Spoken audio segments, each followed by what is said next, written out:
అందరికీ నమస్కారం. మూత్రం రావట్లేదని చెప్పి చాలామంది కంగారు పడిపోతుంటారు. ఇంట్లో తాతగారు అమ్మమ్మ ఎవరో ఉంటారు కదా, నాకు మూత్రం రావట్లేదు అంటారు. దాన్ని మూత్రకృత్యం అంటారు.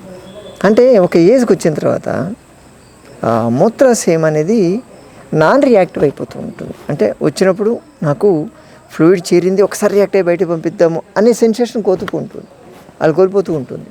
దాన్ని మూత్రకృత్యం అంటారు. దానికి ఏదో పైపులు వేయడాలు, గొట్టాలు వేయడాలు ఏవో చేస్తారులేండి. కానీ ఒక చిన్న పని చేయండి.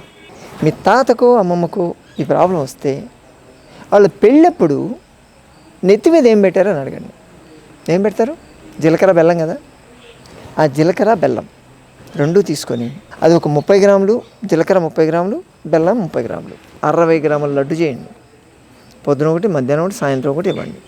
ఓకే, 3 రోజుల్లో మొత్తం ధారాళంగా వచ్చేస్తుంది.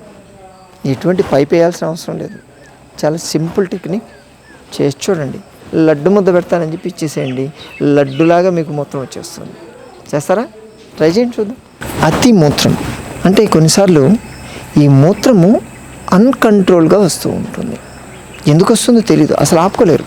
రోజుకి 10-15 సార్లు కాదు కదా, 30-40 సార్లు పోతుంటారు. అటువంటి వాళ్ళు నాకు కిడ్నీ ప్రాబ్లం వచ్చింది, లేకపోతే ఇంకేదో లోపల సికిడీలు వచ్చాయి, షుగర్ ఉందేమని చెప్పి వీటి వెంట పడుతూ ఉంటారు. మీకు సింపుల్ విషయం చెప్పనా, మీ బాడీలో హీట్ పెరిగినా కానీ ఈ ప్రాబ్లం వస్తుంది. రెండోది, ఉప్పు కారాలు మనం ఆ కంట్రోల్లో లేకుండా తీసుకుంటే మీకు ఉండేటువంటి ఎలక్ట్రోలైట్ బ్యాలెన్స్ వల్ల కూడా కావచ్చు. కాజ్ అయితే 2 చెప్పాను. ఏం చేయాలో మీకు అంతకన్నా బాగా తెలుసు కదా. వేడి చేసింది అనిపిస్తే ముందు బార్లీ నీళ్ళు తాగండి. మీరు అనొచ్చు, నాకు ఆల్రెడీ మూత్రం ఎక్కువ అవుతుంటే బార్లీ తాగమంటారు ఏంటని.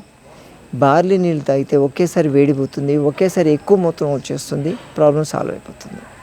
మీరు ఉప్పు కారం వల్ల చేస్తూ ఉంటే ఒక్క 2-3 రోజులు అన్నీ తినండి, దేంట్లో ఉప్పు కారం ఉండకూడదు, తీగా చేసుకొని తినండి కావాలంటే, మీ ప్రాబ్లం సాల్వ్ అవుతుంది. 3 రోజులు చేయండి. తగ్గకపోతే అప్పుడు టెస్ట్కి వెళ్ళండి.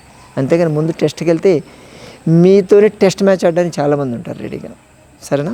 జాగ్రత్త పడతారు కదా. షుగర్ ఎలా ఉంది? షుగర్ తినడానికి కాదండి, మీకు వచ్చిన షుగర్ ఎలా ఉంది అంటున్నాను. లేటెస్ట్గా వచ్చింది కదా మీకు. షుగర్ రాగానే కంగారు పడిపోయి ఇదేమైపోయింది అదేమైపోయింది అని చెప్పి టెన్షన్ పడిపోతున్నారు కదా. దానికి ఏం చేస్తున్నారు? టాబ్లెట్ మొదలు పెట్టేశారా? టాబ్లెట్లు ఎందుకు మొదలు పెడతారు? ఫస్ట్ ఏదో కర్మగాలి షుగర్ వచ్చింది, అది వచ్చినట్టు బయటపడింది. ఎంతోమంది ఎన్నిసార్లు మీకు షుగర్ వచ్చిందో ఆ విషయం మీకు తెలుసా? ఇప్పుడు ఏదో బయటపడింది కాబట్టి నాకు షుగర్ అని టెన్షన్ పడిపోతున్నారు. ఒక చిన్న పని చేయండి, టాబ్లెట్ ఉండి దాన్ని పక్కన పెట్టండి ఫస్ట్. ఓకే, కాకరకాయ ఉంటుంది కదా, కాకరకాయని గ్రైండ్ చేసేసి దాన్ని ఫిల్టర్ చేసి ఒక అరకప్పు కాకరకాయ రసం పొద్దున్నే తాగండి. తాగితే మీ షుగర్ తగ్గుతుంది. ఎందుకు తెలుసా? కాకరకాయ చేదుగా ఉంటుంది కదా అని చెప్పి దాన్ని ఏదో తక్కువ అంచనా వేయద్దు. దాంట్లో విపరీతమైన విటమిన్ సి ఉంటుంది.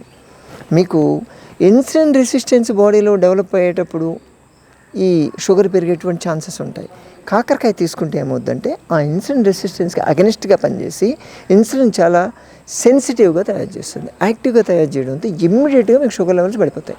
3 రోజులు చేయండి, 3 రోజులు కాకపోతే 6 రోజులు చేయండి. ఏమవుతుంది? కాకరకాయ కదా, తాగి చూడండి. మీ టాబ్లెట్ వాడాల్సిన అవసరం చాలా వరకు తగ్గుతుంది. వాడాల్సిన అవసరం పడదు. కాకరకాయ బెటరా, టాబ్లెట్లు బెటరా? ఆలోచించండి మీరు. నా పేరు హరికృష్ణ అండి. నేను రాజమండ్రి నుంచి వచ్చాను. రాజమండ్రి పక్కన కోరుకొండ మండలం శ్రీరంగపట్నం నుంచి వచ్చాను. సారు యూట్యూబ్లో చూసి నేను మధుబాబు గారి ఆశ్రమానికి వచ్చానండి.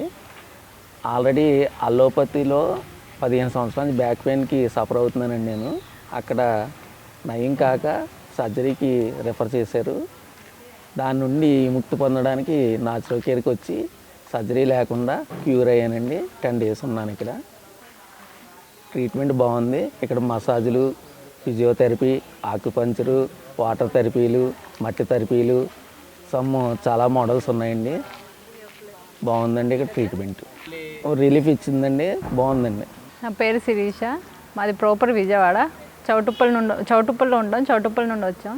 నాకు neck pain, hand pain full. Last time వచ్చి 15 డేస్ ఉన్నాను. హ్యాండ్ పెయిన్, ఫింగర్స్ పెయిన్ మొత్తం 30% తగ్గింది. మళ్ళీ సెకండ్ టైం రావడం, ఇప్పుడు కొంచెం క్యూర్ అయింది. బెటర్ ఉంది. లాస్ట్ టైం కంటే బెటర్. ఎన్ని ట్యాబ్లెట్స్ వేసుకున్నా ఇవ్వని రిలీఫ్. అసలు ఈ 3 మంత్స్లో ఒక్క ట్యాబ్లెట్ కూడా వేయకుండా మంచిగా క్లియర్ అయింది. బెటర్ ఉంది. మా హస్బెండ్ చేసే కంపెనీ వాళ్ళ ద్వారా తెలుసుకొని ఇక్కడికి వచ్చాము. ఈ సెకండ్ టైం రావడం. ఈచ్ సెట్టింగ్కి 15 days ఉన్నాను. 2 settings అయినాయి. 60% తగ్గింది. బెటర్ ఉంది. ఫస్ట్ టైం వచ్చినప్పుడు 15 days ఉన్నాను. 2 settings అయినాయి. Second time 15 days. Third time కూడా 15 days వస్తాను. నాకు క్యూర్ అయింది. బెటర్ ఉంది ట్రీట్మెంట్ అయితే. 3 monthsకి ఒకసారి 15 daysకి రమ్మన్నా.